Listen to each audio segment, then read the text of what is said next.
أراك لا تفتر عن الذكر فكم تسبح؟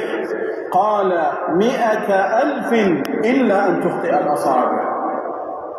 فاقتدوا بالسابقين واحذروا أفعال المفرطين المضيعين. فكم تجري في مجالسنا من الغفلات والسقطات والهفوات، وكم نخوض في حديث الدنيا الذي لا نفتر عنه ولا نمل منه، وكم يستغرق أوقاتنا حديث الغيبة والنميمة والقيل والقال، ونحرم أنفسنا من تهليلة وتسبيحة وتحميدة وتكبيرة ننال بها الدرجات ونحوز بها الخيرات. عن أبي هريرة رضي الله عنه قال قال رسول الله صلى الله عليه وسلم: ما قعد قوم مقعدا لا يذكرون فيه الله عز وجل ويصلون على النبي صلى الله عليه وسلم إلا كان عليهم حسرة يوم القيامة وإن دخلوا الجنة للثواب. أخرجه أحمد.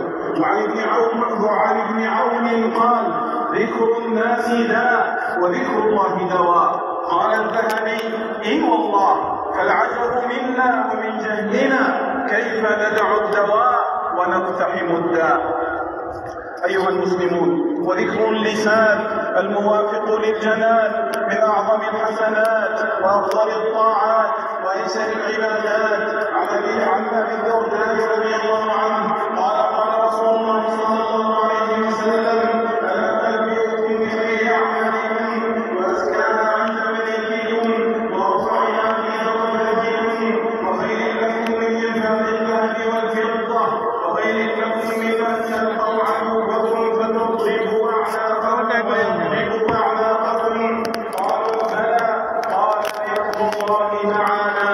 رواه الترمذي.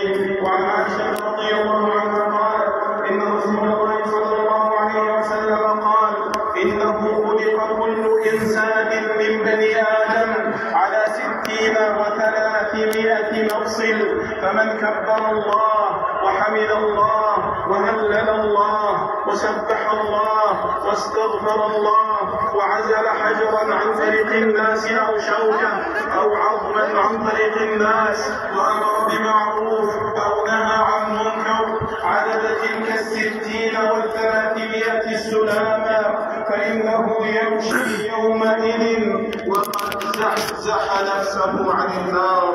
أخرجه مسلم. أيها المسلمون، الذكر يرضي الرحمن ويطرد الشيطان ويقوي الإيمان ويبدل الآن ويمنح النفوس الطمأنينة والسكينة والأمان.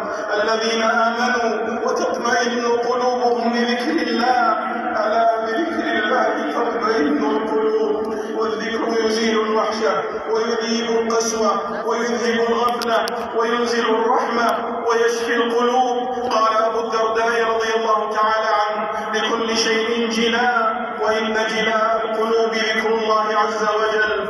والذكر غياث النفوس الظامئة وقوت القلوب الخالية ونور الدروب الشائكة، وبه تستجلب الخيرات والبركات وتستدفع الكربات والنقمات، وبه تهون الفواجع النازلات والحوادث